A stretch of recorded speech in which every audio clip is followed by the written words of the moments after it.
Hello everyone and welcome to another episode of the Rational Standard Podcast. I'm your host Nick Babaya.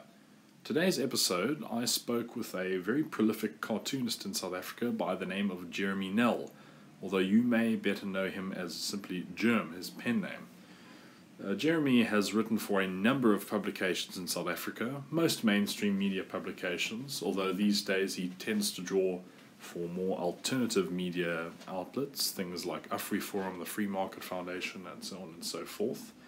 What sets him out from other cartoonists in South Africa is he is quite avidly more to the right than them. And I say more to the right simply because most cartoonists in this country are very left-leaning. He himself is very much a libertarian, as I think you can see from his work or his Facebook page. He sort of describes a bit of his own political philosophy in this episode.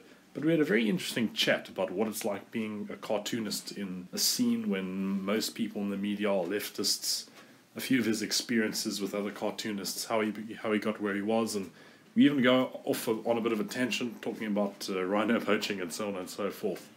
A very interesting guy, very intelligent. I had a great chat, so please enjoy today's episode of the Rational Standard Podcast with Jeremy Nell. And we're here with Jeremy Nell on the Rational Standard Podcast. Jeremy, thanks very much for coming onto the show and chatting with me. Cool, man. Thanks for having me. No problem. Now, I want to start off by saying that I want to tell you about the first time I actually ever saw your cartoons.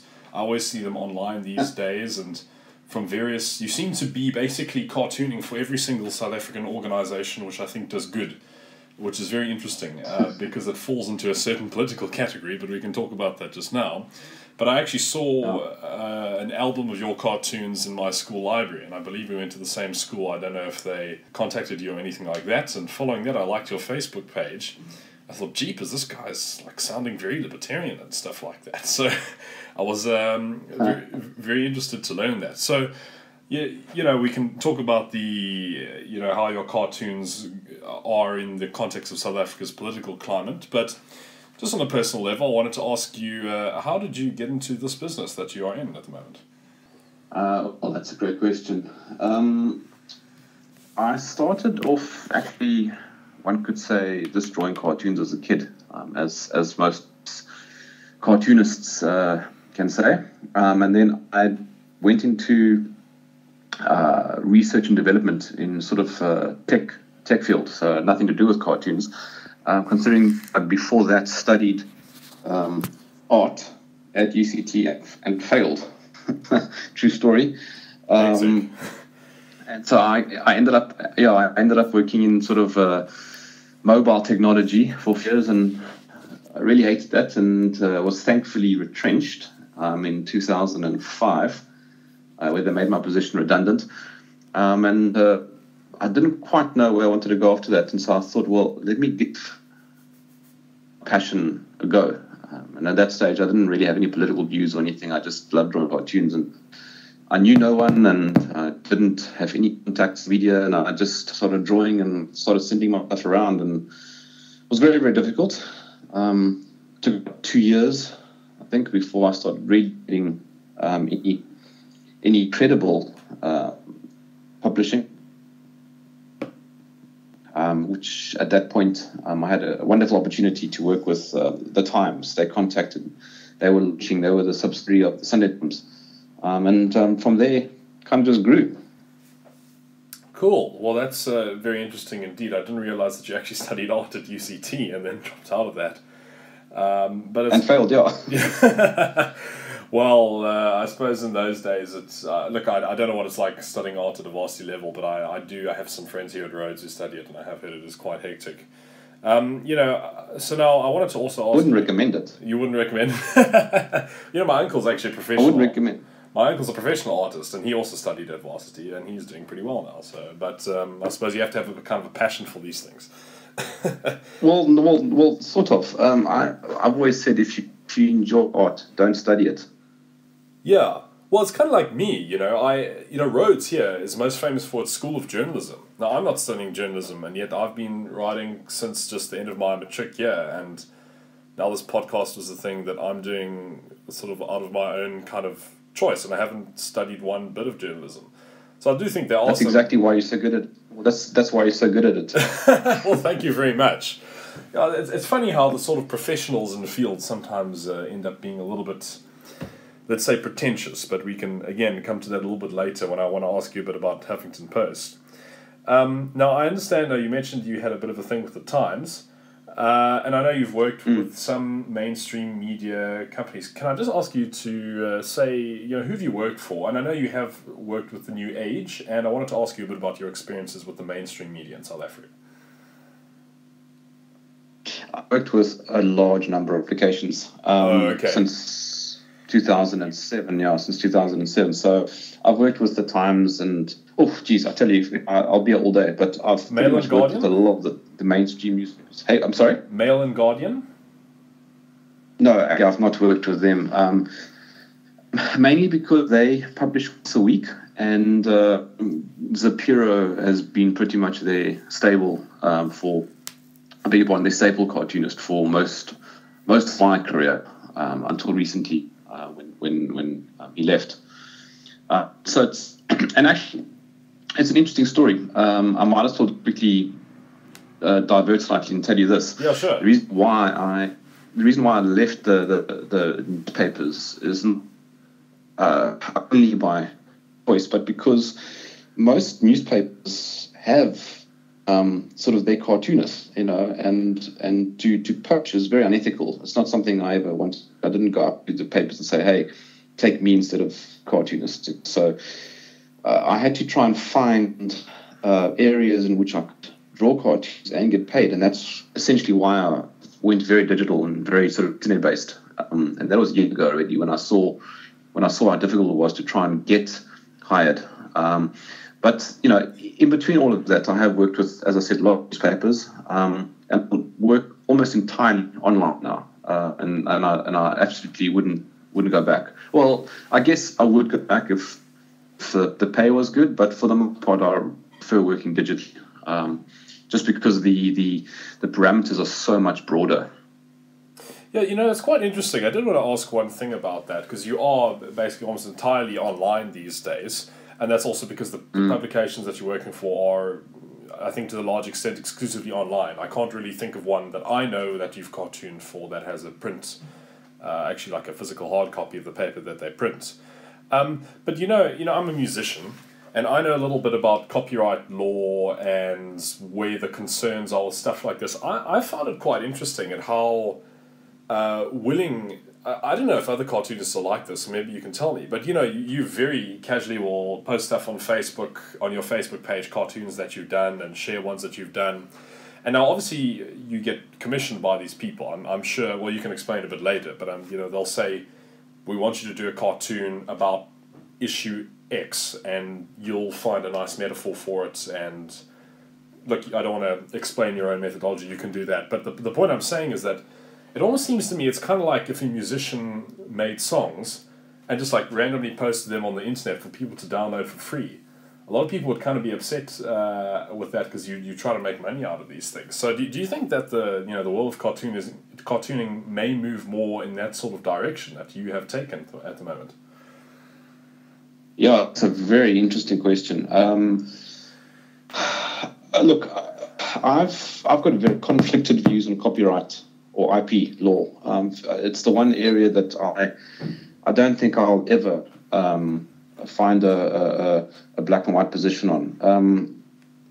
My gut feeling is to go with distribution instead of protection. My work, and then deal with what happens after that. And I've been distributing my stuff pretty freely for over a decade, and in fact, I can't think of a single incident in which I've had a problem financially. In fact, if anything, it's enhanced my readership, and it's enhanced my clientele. Not enhanced, but expanded.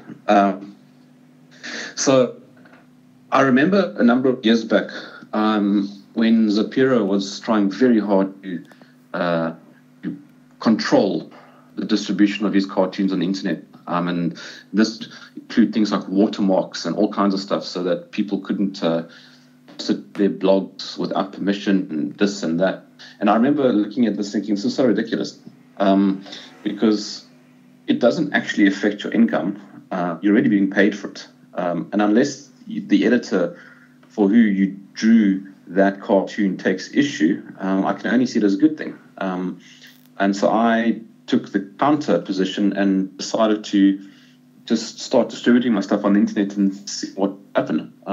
Nobody, for the most part, in terms of my clients, took issue with that. In fact, if anything, it helped their branding. Because I would say this was drawn for, X. Please share it wide, and that's essentially what would have happened. And I think internet has created a interesting set of challenges to the traditional business model. But I as I said, it hasn't affected me negatively at all. In fact, it's been quite the opposite. That's very interesting to hear, and I wonder, it does make me think if we're going to start seeing a broader move, not just with cartoons, but with other kinds of media. And, cartoons are ultimately, I'm sure you might agree with me, like a kind of entertainment, as is something like music, to which there are lots of copyright issues going back and forth, arguments on all sides. But I think, one thing that I would say is that if you do a cartoon for an organization that's trying to get a certain point across, and you have a very nice metaphor in your cartoon, and when you have it on Facebook like that, it means people can just share it, and immediately your reach has expanded enormously, and people are like, it's such a simple and comical way to describe something, but it sort of gets the message across. And on that whole thing about 100%, yeah, on that thing with the message, I understand that you worked at the New Age a bit. I wanted to ask you a little bit about that. So the first thing is what years were you there, and how long was it for? Yeah, You're not allowed to talk about it. It's a wonderful story. It's a wonderful piece of my career. New Age, of course, as everyone knows, is good family, and I remember I was drawing ball for the Times. It was in 2010-ish, thereabouts. Yeah, 2010. And they approached me and they said, look, they're launching this new national daily paper. They want to go against the current media trend, whatever it was at that stage. They wanted to come out fiercely independent views, etc., etc. And I knew it was going to be somewhat dodgy, and I chatted to a couple of my close allies in media. And I remember my one editor said to me, what's the worst that can happen? They can fire you. And I never got that. And I said, well, tell you what, I'll take your position as long as you can guarantee me editorial independence with my work. And they said, yes, it's exactly what we want. And the truth is, I thoroughly enjoyed work for them, despite the hatred that they eventually received. I wouldn't ever buy the newspaper, don't support their editorial position, but it challenged me quite a lot because it gave me a lot of restrictions within which to work, which I found lovely, because sometimes if you give maximum freedom, you end up becoming very lazy. And I quite enjoyed having very tight parameters within which to work. And I believe this is what led me to win my two first major awards, the Vodacom Journalist of the Year, both regional and national, in which I'm superior and all the other major cartoonists. And I was, that was for the New Age. As a matter of fact, as far as I can remember, I was, and I think I still am, the only contributor to that newspaper who's ever won an award. Yeah, so... and in 2012, I started becoming quite a lot more aggressive with my satire towards the president, and they started becoming a lot more protective, and so that started leading up to a split. And at which point they wanted to try and control my material, and I didn't want them to, and I kept refusing, and which led them to fire me. And so that was about 2 years that I worked with them. Could you sense from right at the beginning of the New Age that there was a bit of a pro-Zoomer agenda that was going on? Because, back then in 2010, I mean, he had scandals and stuff like that, but not to the same extent as he did in the second half, I would say, of his presidential tenure. Could you see that there was a bit of a thing going on behind the scenes? Or perhaps you didn't? Yes, absolutely. Oh, you could? No, absolutely. But yeah, of course. But remember something, and I'm not defending them at all, but because they were being viewed as a pro-Zuma publication, they wanted their editorials to be very critical so that they could appear very balanced. It meant that they did welcome the satire that I was producing, if you follow. Yes, I know what you mean there. Yeah, but eventually it got too much for them. Well, that's quite interesting indeed, because, it would almost describe, his presidency got more and more embroiled in various scandals as time went on. I think various political satirists were having a heyday with Jacob Zuma. I actually remember seeing a small cartoon in 2008, just after Barack Obama was elected. It was like a cartoon, and in it were a bunch of people, and there were labels on them. It was like comedians, political cartoonists, journalists, blah, blah, blah, all crying because now Bush had gone, and they couldn't make fun of the US president anymore. So oddly enough, you guys seem to benefit. Yeah? Well, the thing is, I was quite happy when Obama became president, because I knew a number of his positions, and I didn't agree with a lot of his positions, so it was great for me. And I was consistently critical throughout his 2 terms. I didn't really ever change my position on him. So that was great. That was great material for me. But I know that I was one of the few cartoonists who was very critical of him. Most cartoonists loved him.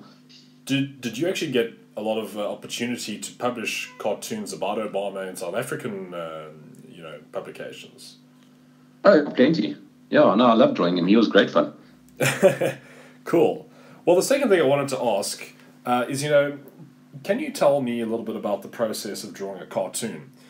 Now, before this is, I've just from having seen a lot of cartoons, I know that a lot of it has to do with metaphors. Often things will be described using a different situation, and you guys like to label things in a certain way. But, if somebody approaches you and says, we want you to draw a cartoon about issue X, how do you go through that process? Okay, well, just going back to what you said there with metaphors, etc. Those are what we call devices.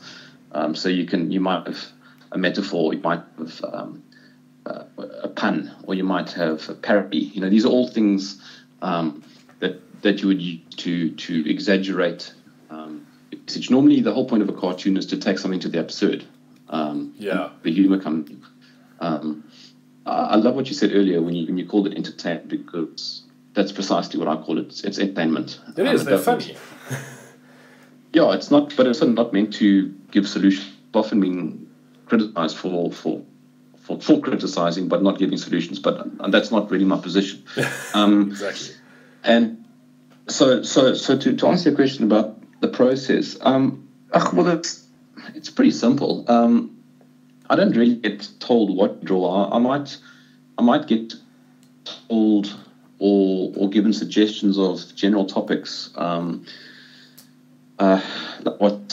don't know, let's say climate change or whatever it might be. And depending on for who I'm drawing, I'll also take cognizance of that, because if I don't agree with their or my client's position on a particular talking point, I possibly will avoid that topic altogether, because I don't want to do something which is going to go against my own integrity, or might do something that's very middle of the road, that can be interpreted in multiple ways. So one of the aspects of drawing a cartoon is obviously writing the material and to think front, what is my message? What am I trying to say? And I've always taken the angle of simplicity. I prefer having less to draw less, as opposed to saying more and drawing and overcomplicating matters. This obviously does lead to other complicated later on, because people will see that one message and then think you're saying a whole lot of things, and encouraging or suggesting other things when you're actually not. But nevertheless, that's just part of the territory. And then once I've kind of got my idea and my message, then I work out what I'm going to draw, and I draw it. And then I'll chat with the editor. For the most part, these days, I mean, I've drawn nearly around about 6,000 or 7,000 cartoons. For the most part, I know where I'm going. I know how it's going to look, and I know how it's going to end, and I know pretty much what the editor's going to say, just based on experience. So that whole process is a few hours, depending on the complexity of the cartoon. Well, very interesting to hear. And now, with that in mind, I want to ask about one cartoon you did recently, which I like very much, because I actually, and this is the cartoon that you did about Urania, and I like that very much because I felt exactly the same. I was there a couple of weeks ago, and I thought, geez, this thing is kind of analogous to any other cultural community, which perhaps if they were not Afrikaners, we would not say such horrible things about them. I would encourage people just to go look online about the cartoon you did for Urania. But, to use that as an example, did they approach you and say, hey, we want you, there's obviously a double standard going on here, can you cartoon that? Or did they just say, hey, do a cartoon for Urania? Or you're not allowed to, yeah? No, they didn't even approach me. Oh, did you just do that? No. Their page shared it, that's what I thought. Yeah, they didn't approach me. No, look, there's a whole context here. Let me try and summarize it. In the last couple of years, I've changed my general direction of satire to largely speaking the big talking point, rather than going into micropolitics. There are cartoonists focusing on micropolitics and very intricate issues, and that's fine. I'm focusing on things that I find particularly interesting, inspired a lot by media and the news that I see. And in the last couple of years, I've seen a definite rise in what seems to be a hatred for all things Afrikaans. Now, I'm not Afrikaans. I don't have a dog in the fight, but I do see an interesting double standard that's growing and perpetuated by various political leaders. I don't like, because as a South African, I believe in a prosperous and better future for all South Africans. I don't believe in segregating simply because of a history that some people are not even part of, or they're just, ancestors of it. Also, their ancestors created something that they today are not necessarily guilty of. And I constantly see, Orania as this poster child of racism and segregation. And the weird irony is that it is, yes, it might have lots of racists, but does Cape Town, and so does Joburg. So does Pretoria. That's what the guy said there. And so for me, I try and look beyond that, and I see something else going on here. I see a small group of people who want to determine their own future in a part of the country that nobody cares about, and they're peaceful and they're not harming anybody. Now, I see that happening in KZN as well, and I think it's wonderful. It doesn't harm me, and so let them be free to do what they want, as long as they're hurting nobody. And I will be free to do what I want. And I certainly don't want to live in Orania. But I have no problem with people choosing to live there and creating a little future for themselves. Yeah. Well, again, I was a little bit surprised when you're like, no, they didn't even approach me, I just did that. Because it actually summarized it so well. What you said there really did summarize it so well. Well, I won't go back into the issue of Urania on this episode here, but, I've written an article on Rational Standard about it. Now, I want to ask another slightly more maybe controversial question. Can you tell me about times when either you have or hypothetically you would refuse to draw a cartoon? I remember Sanrail once wanted to do a cartoon to to show the good e-tolls. I turned down. Sandra wanted to show the goodness of e-tolls. Yeah, but yeah. And I was interested. And we think back now. Look, I suppose if I were to do a cartoon, hang on, you've caught me off guard now. I've quickly. No, that's all right.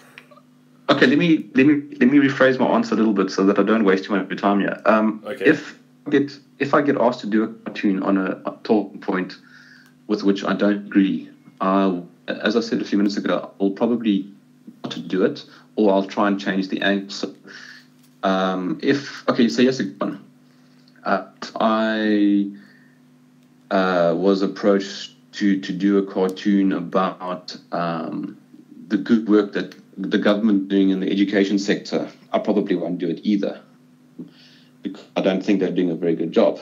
I was approached by ESCOM, or SAA for that matter. Mind you, I've done work for Kalula, and that's fine. But I probably won't do work for SAA, depending on what they want me to do. Because for the most part, I choose my work. If that makes sense. Yes, of course. Yeah, you can choose what offers to what jobs to take and what to not take. Yeah. Okay. Well, yeah. Like, I mean, likewise, I think if I was in a position like that, and even if somebody said, "Here's money, advocate this position," I would also. You'd be lying to yourself effectively if I think you did something like that. So yes, but I'd also be damaging my future.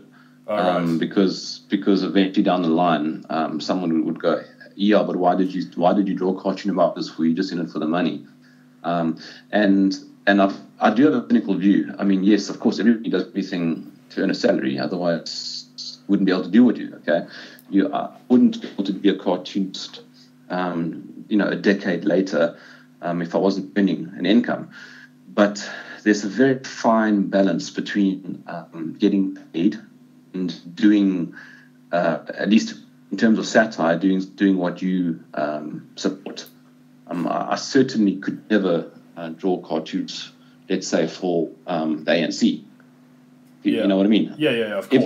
Even if they offer me megabucks, although I think very, very heavily about it, I would probably say no, because it might mean that I have no future with other slate options. They'll turn around and say, "Oh, but you drew for the ANC. How can we trust you now?"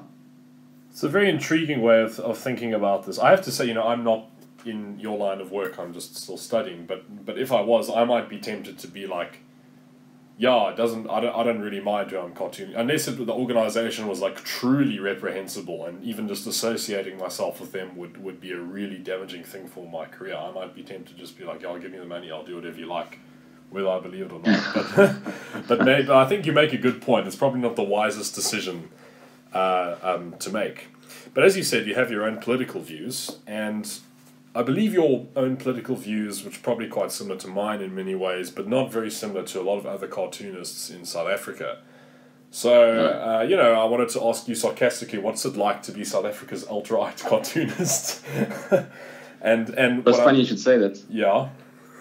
Because for Ashley, who was the former editor of the Huffington Post, actually tweeted saying that I am South Africa's own alt-right. But he also included a couple other guys, Ernst and Ramon. And Ramon, yeah, from the Renegade Report, as South Africa's own alt-right. And she was brutalized on Twitter for saying that. Because the joke is nobody really knows what alt-right even means. I saw... But keep going, sorry. No, you go. No, today Huffington Post just posted an article about AfriForum in America again. They've been on a bit of a rampage ever since AfriForum's gone on this trip to the USA. And they accused, or in it, they said that Tucker Carlson, who's like one of the most watched news guys in mainstream media in America, is pro-white supremacist, or white nationalist, sorry. And the hyperlink they gave to it was something about someone he talked to who was in favor of Pizzagate. I mean, it is kind of bizarre that the level which slurs are getting thrown out. But that can have real world effects. So now, obviously, I think you're fairly unique in being a bit more on the libertarian, perhaps conservative side. I won't characterize your own political views. But has this led to you having a bit of a niche market, per se, in the alternative media, which I know you are currently in? And as I mentioned at the beginning, it seems to me that every single organization in South Africa that I like seems to have a cartoon made by you. So have you carved out a bit of a niche market there? I think I have, yeah. And sort of by chance, in 2016, I decided to, as it were, come out.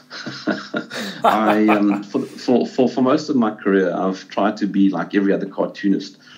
Mysterious and very middle of the road, and not taking any position, and trying to satirize all people equally, and to go, hey, I'm in the middle of everything, and I just found myself getting bored of that. And I remember thinking to myself, you know what, I want to actually come out and show my position as being very critical of the left, generally speaking, the radical left. And also it was kind of enhanced by Trump becoming president, because, if you thought the politics were quite extreme during Bush's presidency, it got even worse during Trump's presidency. I mean, people have become so hysterical and sensational, it's unbelievable. And I just thought, you know what, I want to come out against this. I'm going to push back. I don't side with any of this nonsense. I want to really just make a mockery of it, and vent my view in a much more cemented position. And so, as a result, I started finding organizations, not really newspapers, because most of the mainstream media is very left wing. I started finding organizations that were not necessarily left wing, but you could say centrist, or even right wing, depending on how you want to interpret that. Because I know that when you say right wing, people seem to have a very negative view of it, but it just depends on what the definitions are. But I'm basically I've been moving away from the mainstream since 2016 and going into this lovely term called alternative media, where you can actually be independent once again, and you can attack the holy house that you can't really do in the mainstream. And the irony is that the mainstream, by and large, tries to present itself as completely independent, and it's not.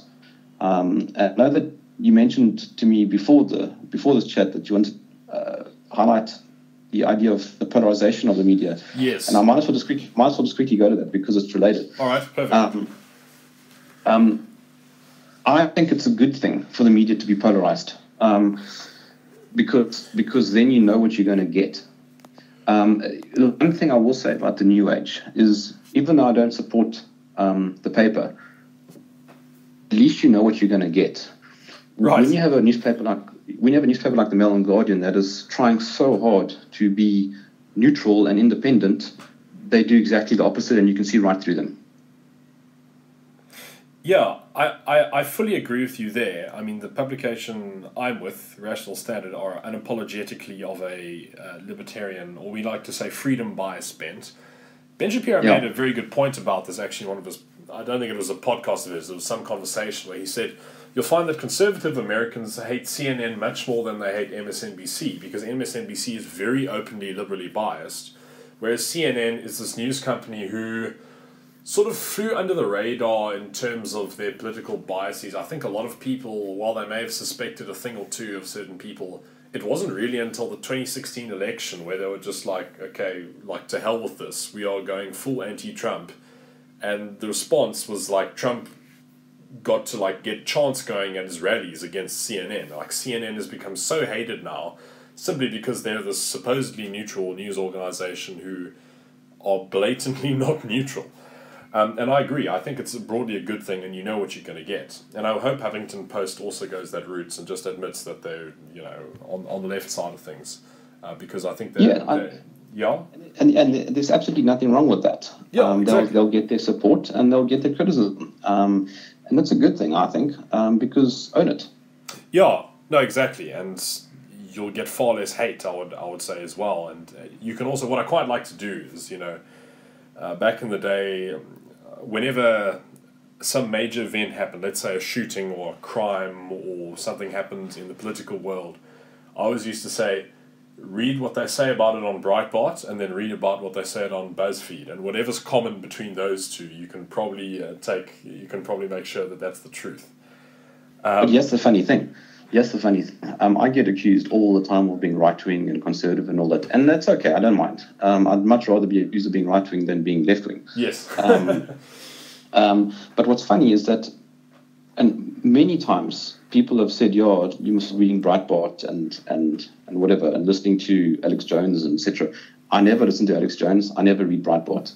I probably read CNN and the New York Times more than most lefties. And the irony is that I don't read what would be considered, far right or right wing publications, and I don't really read left wing. I just go with whatever Google News is headlining with. You know what I mean?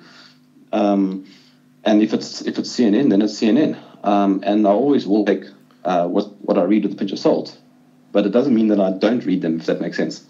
Yeah. No, I know 100% what you mean there. And I too, even though my political views are very much libertarian to conservative, I think there are some fantastic, more left-leaning news outlets who, although they do have a bias which might be different to mine, I can still appreciate their journalism. I think the Chicago Tribune's a really great one. I think occasionally the Washington Post has actually got some good articles. I know the Washington Post gets a lot of hate, but I actually see some good stuff there sometimes. And MSNBC, I like watching Morning Joe is one of my favorite programs. Albeit Joe Scarborough was a Republican, but the balance that they have on that panel show is, I think, great. It's a fairly reasonable conversation. And I also like to mention, I don't know what you think of Bill Maher. I mean, the guy is obviously. I don't mind him at all. I don't agree with a lot of points, but I absolutely don't mind him. Yeah, likewise. I mean, I don't think I have very much in common in terms of politics with Bill Maher, but one thing I love about his show is that, first of all, I think he's quite a funny guy, but he almost always has at least one, either a Republican or a conservative or libertarian someone or something or other on his show, and it always makes it a very, very interesting to hear the panel discussions that they have there. So I think that kind of thing is really respectable. What's not respectable is obviously when you say, we're just here to give the facts. Look, exactly. And you were talking about political positioning and all that, right? So a lot of people have tried to pin me down over the years. And here's the thing, right? I don't like labels. I only use labels for purposes of humor and for the purposes of stats, but in all honesty, I see people as individuals, which is probably a libertarian thing, I guess. Yeah. But I look at. I did a talk once a few months ago, in which someone was talking about left and right politics, and I said, I base my cartoons on a set of values or a set of principles that I hold close. If those values or those principles align with left-wing politics, then so be it. If they align with right-wing politics, then so be it. I don't go according to some political graph. I go according to how I see the world as an individual. And if I see unions as harmful in the scheme, then that's how I see it, if that makes sense. And I am critical of unions. I'm generally pretty opposed to unions, but I do support their existence. I think that there is some good that they have historically brought about. I'm not terribly sure about their general existence. But again, I, for example, love the fact that Trump became president. Does that make me a conservative Republican? I don't know. I'm not American, so it wouldn't matter. But I love how he turned politics on its head.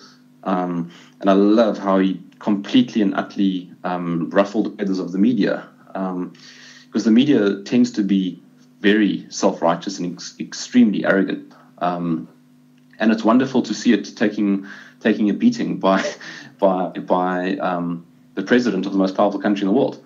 And I'm not necessarily a Trump fan. I don't agree with him on a lot of his policies. I don't like protectionism, and I would agree with left-leaning people on borders. I'm not really in favor of, national borders. I tend to like the idea of people able to move around freely. So when people say you're right-wing, I go, well, let's do an acid test. What are your views on prostitution? Well, I think that I think prostitution should be legal. They should not be treated as criminals. Okay, now if I were a right-wing person, I would probably go, no. My religious conviction is that prostitution is evil and we need to keep it under wraps. Well, sure. I'm not saying that you must go to a prostitute, but I'm also saying these girls need protection, and the only way you get them is by legalizing it. Otherwise, they will stay working in the alleyways in the shadows. Okay, let's do another acid test. What's your view on drugs? Well, I think all drugs should be legal. I don't think all people should take drugs, and I will try and persuade you not to take coke. But I'm not going to ask the government to come and arrest you if you're going to take coke. You know what I mean? Yeah, exactly. It's based on personal freedom, and that's really the basis for these kind of views. It doesn't matter if you don't like doing it yourself. It's just you would not stop somebody else from doing it. No, exactly correct. I mean, I think that rhino horn trading should be legal, and most people I speak to immediately start getting uncomfortable, and their jaw starts getting a joint, and they go, but what about the rhinos? Yeah, well, that's exactly why I think that rhino horn trade must be legal. Because if you want to save the rhinos, you need to increase their numbers. And the only way you can increase their numbers is by trading in their horns, cutting their horns in advance so that they don't get hacked to death for the horns, And I know nobody wants to see a rhino without a horn, but for the time being, it's the only way you can save them. You need to farm them. That's exactly why chickens and cows are not endangered, because they're farmed. Yeah, no, exactly. I mean, it's just an economic principle. And I think a lot of people get too emotional on the issue of rhino horns, and hunting has been the one which I went on a bit of a crusade, because I'm actually very much in favour of hunting. Since living here in the Eastern Cape, I've gotten to know the sort of game farming community, and I've gotten a very keen understanding of how the business model of a game farm works, and I've also really understood very well, how hunting and stuff like that actually is really good for conservation. And my friend was telling me in countries in East Africa, Kenya, Tanzania, they've just had these massive wipeouts of the elephant population because there's no way to hunt legally. So, like I always like to say, if something won't happen legally, it'll happen illegally. But yeah, no, I think what you've described there is very good. It's ultimately a set of values. And from those values, which are based on individual freedom. Right, exactly. So it's almost like I actually heard a very good talk recently, which was talking about how do political doctrines come, and it's the very ground level is a philosophy. So you could say the philosophy there is individual freedom, and then what are the practical realities of that? What means this should be legal? Can we group that into a framework? And then you can start talking about, am I a libertarian? Am I whatever? Exactly, but it's also there is evidence to support a number of the things that, for example, I'm saying. So we know that in Portugal, they decriminalized most hardcore drugs, and 10 years later, when they had a look at their drug situation, they found that drug abuse had more than halved, and I mean that's official government data. Yeah, and there's also been experiments, like I think Switzerland had an experiment with putting sterilized needles in public bathrooms. The opposite is done in some places where they actually have blue lighting so that you can't see your veins. And it's like, sometimes just thinking a little bit out of the box, just doing something which is slightly counterintuitive. But I mean, having said that, at the end of the day, I can't find a reason why the state needs to be involved in one's private life. I mean, if you want to marry 3 men and 1 woman all at the same time, while I would try to persuade you not to do that, because one wife is enough, go ahead and do it. Go ahead and do it. And while the state get involved with that, the state should not be a moral authority, ever. Yeah, no, exactly. And I think the reason why a lot of people have got these very emotional when you talk to somebody about things like rhino poaching, you go, yeah, no, I think it should be legal. Like, the initial reaction is just, it's not like, well, let's think about this in a practical way. It's like, oh my goodness, you are an animal murderer. And I think sometimes you just have to have the ability to think slightly out of the box. But that whole animal murder thing is bizarre because they're happy to call you an animal or a supporter of animal murder while they're enjoying the hamburger. Right. So where did that burger patty come from? And let me tell you something also. A clean shot to an animal is a lot more ethical than an abattoir. If you go on a hunt and you do it correctly, you, number one, are not going to go for the strongest animal, because you generally would be allowed to, because they need that for future offspring. Yeah. And secondly, it's unethical well, in my opinion, it's revolting to see what happens at an abattoir. I mean, if you've been to one, you'll know. I went to one last year. I wanted to go see for myself, and it was absolutely heartbreaking. And then these sort of morally superior people all over social media get upset when you favor hunting over that kind of abattoir slaughterhouse death. It's very, very strange how people have this cognitive dissonance. They think that their burger patty comes from Pick and Pay. Yeah, no, and that's. There's a phrase I heard once when somebody was describing someone who said, he's the kind of guy who thinks that chicken nuggets come from McDonald's. And it's that kind of it's an inability to think beyond a certain level of analysis, which is unfortunately plaguing the country. And thinking of but let's carry on with that line of thought. Yeah. So you're sitting with the Kruger National Park is now sitting with overpopulation of elephants to the tune of around about 10,000. Okay. Yeah. In other words, there are over 10,000 elephants too many in the Kruger National Park. Now, you have these emotional groups that go, well, you can't shoot them because they're majestic, beautiful animals. Okay, fine. But 10,000 too many elephants are, according to National Geographic, slowly destroying the landscape of the Kruger National Park. The trees in Kruger, on average, something to the effect of half a meter shorter than what they were 20 years ago, because they're not given a chance to go to their full potential, because elephants are very destructive. Secondly, no one wants to buy elephants because they're extremely expensive to move, and they're also very difficult to move. And you're talking in the region of $1,000 to move a single elephant. Now, times that by 10,000. Addo Elephant Farm in the Eastern Cape has already got too many elephants as well. Yeah, I've heard of that. Yeah. Yeah. So and to take them across the border is even more expensive and even more dangerous, because elephants don't do very well in long trips, and you can't just move them. You need entire teams, and you need helicopters, and you need vets and conservationists and all kinds of stuff just to move a single elephant. So now what? So now what do? You can't open the borders. Kruger tried that. They've tried opening some of their borders to let the elephants roam across, but then the problem of immigrants illegally running across through the Kruger. You also find that the elephants, who are quite smart, have realized that they get poached, so they stay on this side of the border. So the Kruger have closed and opened various borders to see what behavior the elephants engage in. At the end of the day, legal hunting is going to conserve the elephant's future. And you'll never take out 10,000 elephants with legal hunts, because you only have a few that get selected each year. But at least the money that comes from that will go towards trying to figure out what to do with all those extra elephants.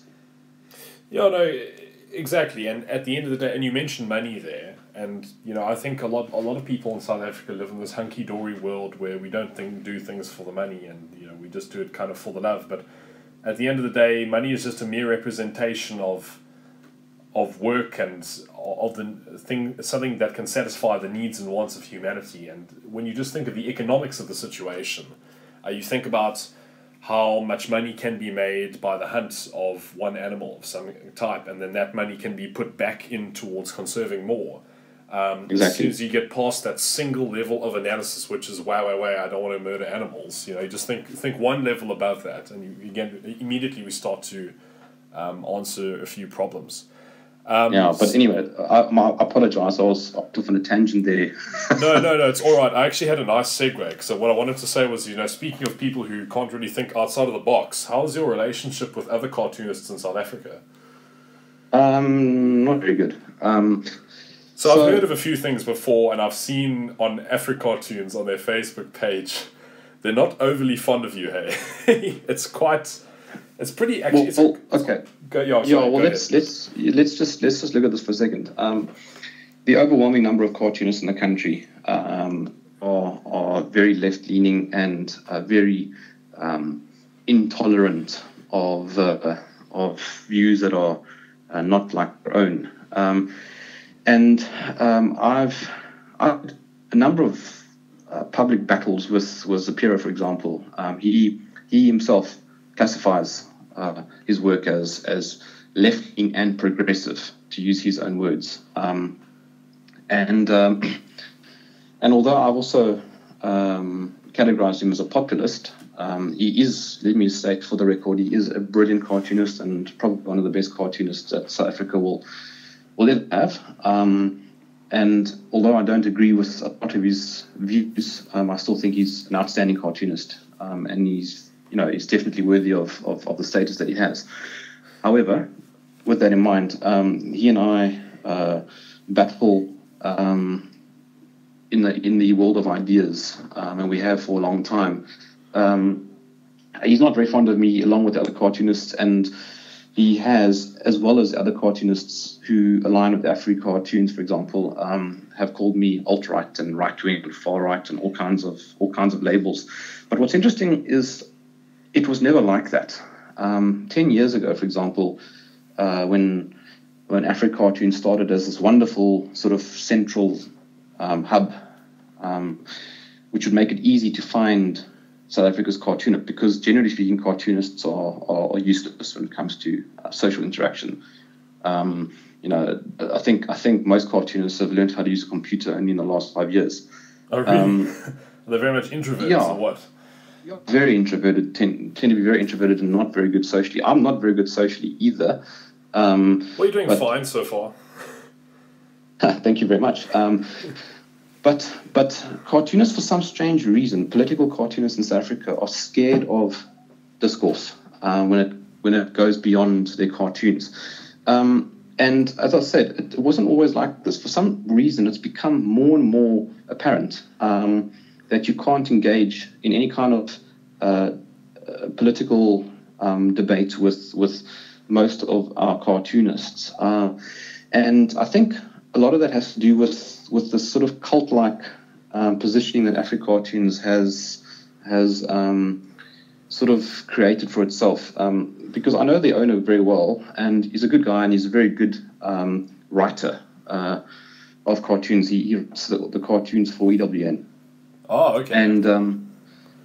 And but he has publicly stated that he finds me very offensive, and he has taken this position in the last couple of years to not criticize local cartoonists, particularly black cartoonists. Now, I find that horribly condescending and somewhat racist, because the position as a white guy not to criticize a black person is very, very quickly sliding down the slippery slope of identity politics. Yeah, it's the soft bigotry of low expectations. I think that was coined by Majid Nawaz, although I might be wrong there. But it's exactly what it is. It's exactly what it is. I look at the work and I will criticize the work, irrespective of who's drawn it.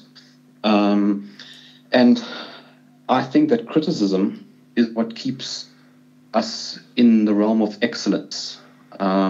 But when anybody gets a gold star simply because they drew a cartoon, that quickly descends into mediocrity.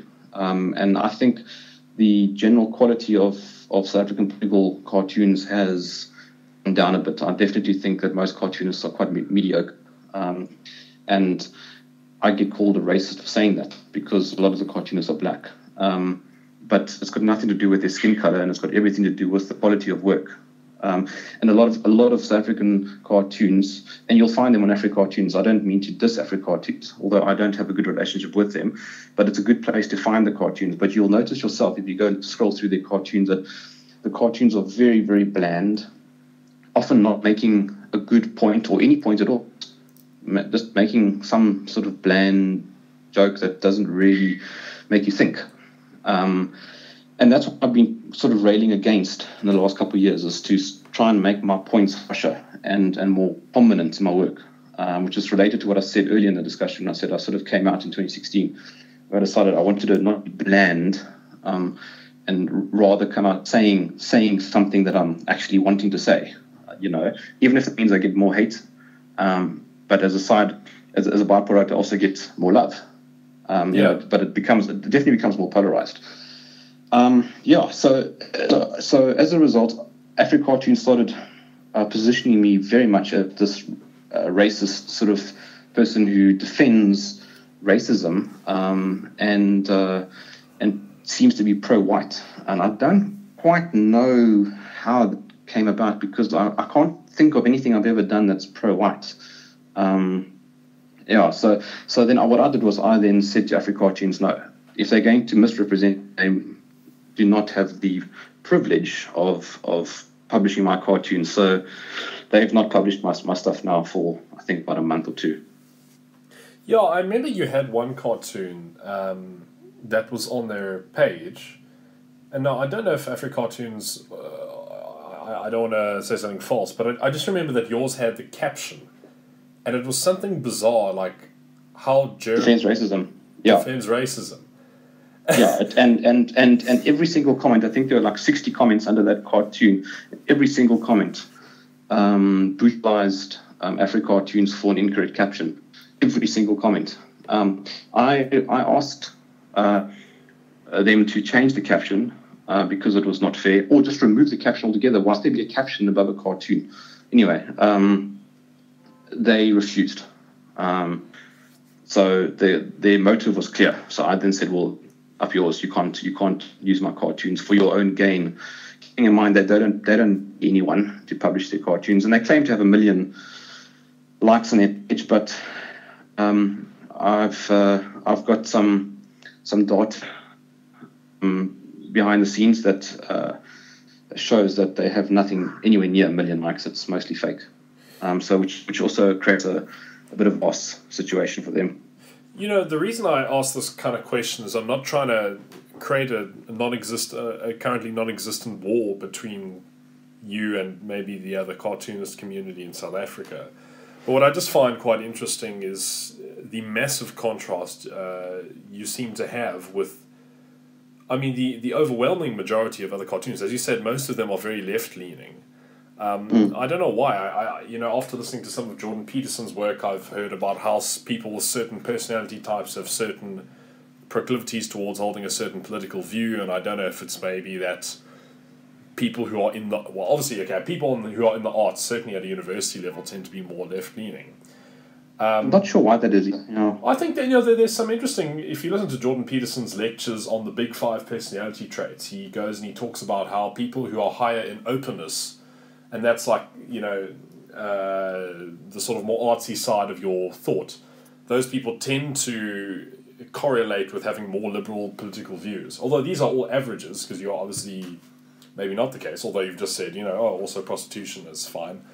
I'm more liberal than a lot of my liberal friends. Well, that's what I think as well. I think I think progressivism is really, there's liberalism, and then it's like sort of morphed into progressivism these days, which is just something completely illiberal. Americans, they still call it liberalism. They refer to the liberals, but I think if John Stuart Mill were here and he were to see what the people who profess to be liberals are saying, he would, have a heart attack. Exactly. It's really done a 180 in that regard. I wanted to ask you that question just to sort of, demonstrate. It's interesting. I'm happy if you are any position, right? You can be left wing, you can be a socialist, you can be. I'm friends with socialists and I'm friends with nationalists. But if you're going to just resort to calling me names, and not really engaging in any kind of discussion, well, then I'm afraid there isn't really much hope for our relationship, and I'll probably end up ridiculing you, just because I can, and because you're being an idiot by calling me names. But if you're willing to engage in a discussion, let's say you genuinely do believe that your position on, I don't know, let's say why gay people should be prohibited from getting married, okay? Yeah. And you can justify this. I'm not going to sit there and call you names, and I'm not going to get into a heated argument with you. I'm going to sit there and actually chat to you and debate, because now you actually are engaging in the battle of ideas. But if I said to you, I think that all drugs should be legalized, and you just start calling me names, and you can't justify anything, well, in my opinion, you're just being common, and I don't have any time for that. It seems to tend in that direction where a lot of radical left people who I've interacted with over the last few years love just calling names and not engaging beyond that. I mean, that's what the cartoonists too. Zapiro, I will give him some credit. He does engage a little bit, but not much. He also prefers calling me names. And sort of the guy who runs Afri Cartoons, John, this is his go-to, is just calling names. In actual fact, he called me a racist. We were part of a WhatsApp. All the major South African cartoonists were in the same WhatsApp group, literally, not in that metaphorical sense, that you see in the media. Yeah, literally, same WhatsApp group. And they started calling me racist because I work with AfriForum as they're one of my clients. And I said, okay, well, tell you what, let me ask you a question. Just so that we can actually engage in this claim of yours, please define racism for me so that we're on the same page. They refused. In fact, John, who runs Afri Cartoons and writes the cartoons for EWN, he quickly said, it's a trap, don't answer the question. Jerm will probably say something along the lines of the generally accepted definition of racism. What do you mean that, the generally accepted definition? We can both go to Google or the Oxford Dictionary and we can pull the term racism, and then we can go according to that, because that'd be our benchmark. But if you're just going to make up definitions, then we can't go anywhere. And so not one cartoonist in WhatsApp group, not a single cartoonist answered the question of what it means to be a racist. Now, I know what it means to be a racist, and I certainly do not fall into that definition. But people who tend to lean to the left have created their own definition these days. And for me, that's not acceptable, just to make up your own definitions as you go along. No, well, all I was going to say is that one of the major consequences of the sort of postmodern influence in the left these days, among, not everyone, I'd like to emphasize that, is that when you start changing the meanings of words, you lose the ability to have a conversation. It's like you try and the conversation is within the framework of language. You have to use language as a medium to exchange information. The problem is that if every single word in this language has a definition, which is fluid and changing and depends on subjectivity only, you lose the entire ability to actually have a conversation. And I think... And the irony... so I was saying the irony is that cartoonists are all about words. Using as few words as possible to get as much of a communication out as possible. And... when they're not willing to engage in words, then it becomes a problem, because how can you? It just doesn't sense to me how you can call someone a name like a racist or misogynist, which I often get as well. When I ask you to explain what you mean by that, you refuse. What are you scared of? Are you scared that I'm going to respond with a definition that is actually correct? Are you scared that I'm going to show you why what you're saying is false? You know what I mean? It's like a hit and run thing. It's cowardly. It's like you go up behind someone slap them on their back, and then run. It's not a confrontation. And the irony is that cartoonists are meant to be these court jesters. We're meant to be reverent. What's the word I'm looking for? Irreverent. You're supposed to say things which are politically maybe a bit difficult for other people to say. Yeah, cartoonists are meant to be these bastions of irreverence. We're meant to be arrogant. We're meant to be self-righteous. That's what satire is. It's us presenting a view that's more important than your view. I'm ridiculing you because I think that you're wrong and I'm right. And it's very arrogant. And of course, it's just part of the job. And it doesn't mean I am like that. It's just part of the job. But if you're too scared then to go beyond a single word, then that doesn't make you a very good satirist or a cartoonist in my view. Yeah, I think you make a very interesting point there with the sort of purpose of cartoonists in the society. It's almost like, I find it very intriguing how a lot of the, in America certainly, a lot of the people who are becoming like the harbingers of the voice of what they're now calling the intellectual dark web are comedians. And it's interesting because comedians are these guys who make jokes. They stand on the stage and what they do is they make fun of stuff which you can't make fun of in everyday life and be guaranteed that you're not going to get in trouble. They have that unique ability. And I think cartoonists may play a very similar role to that in society. And so yes, exactly. Definitely. So, and the intellectual dark web is my people. Absolutely, man. Well, look, your job relies on freedom of speech, so I can see, of course, I think cartoonists would be out of their right mind if they were to go against sort of those kind of values. Look, you mentioned freedom of speech, and there's a very interesting topic to me. One of my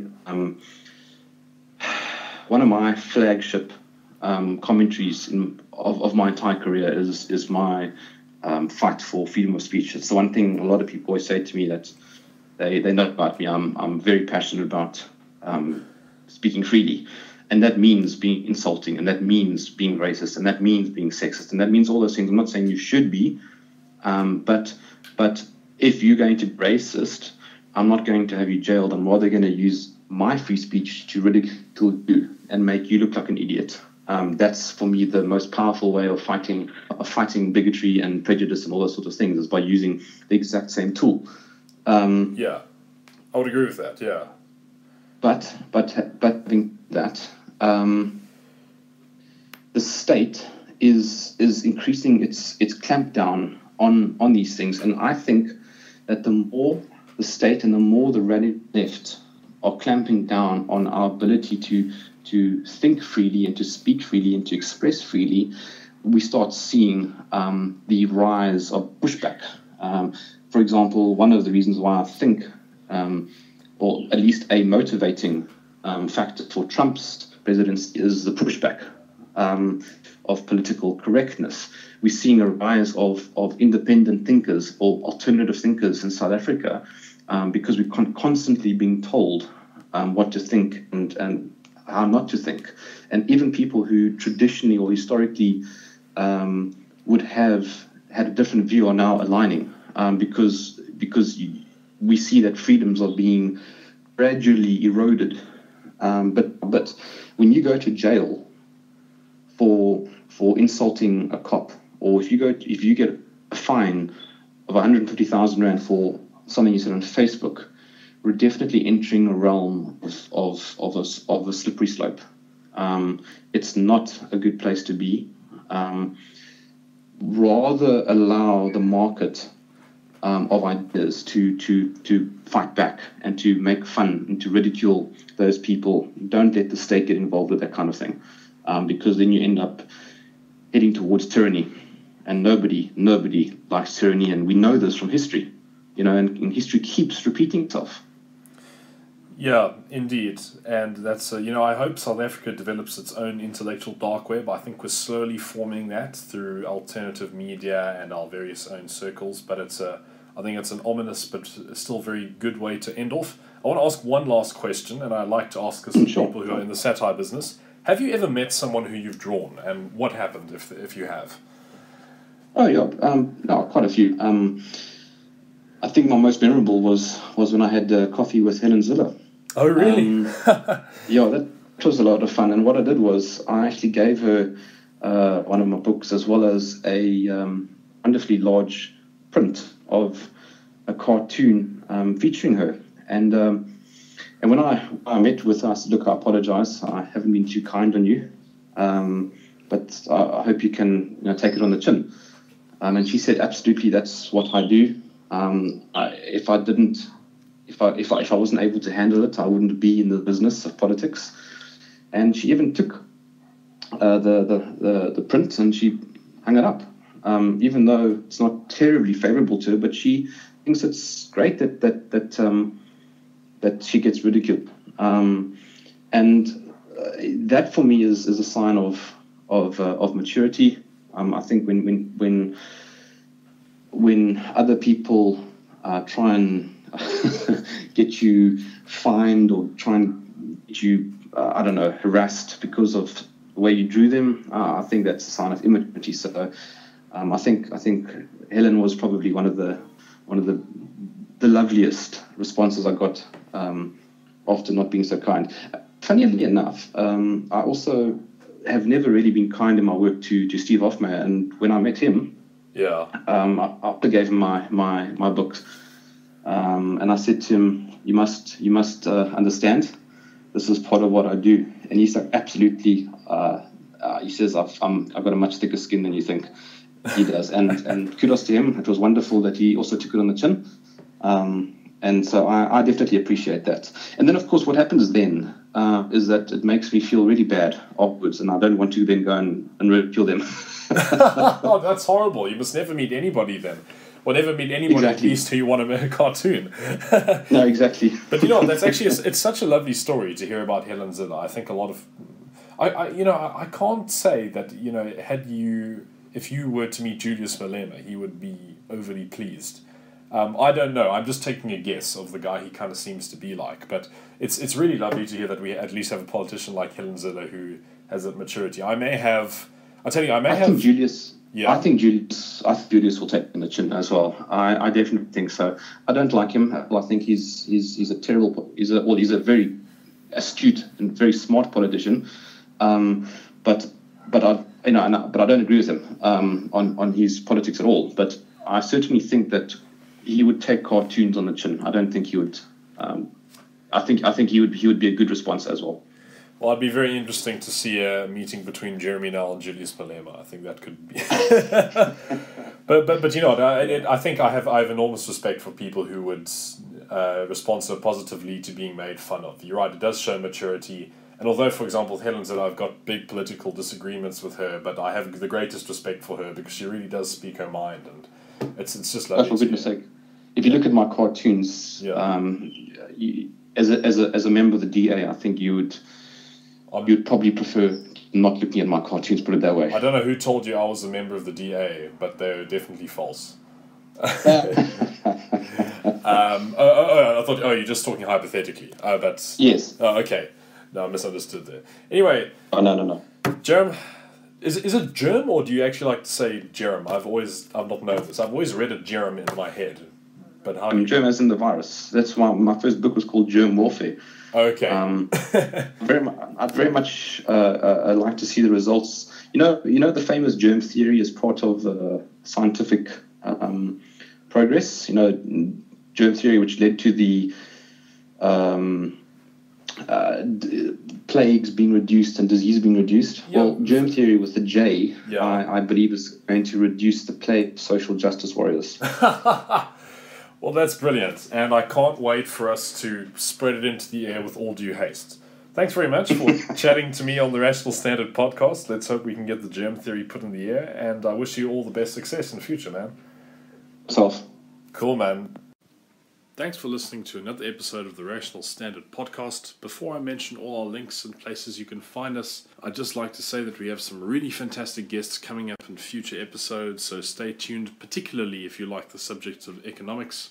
Otherwise, catch us on www.rationalstandard.com, like Rational Standard on Facebook, follow us on Twitter @RationalStand, or follow myself @Nick Babaya, NickBabaya. Otherwise, I'll see you next time.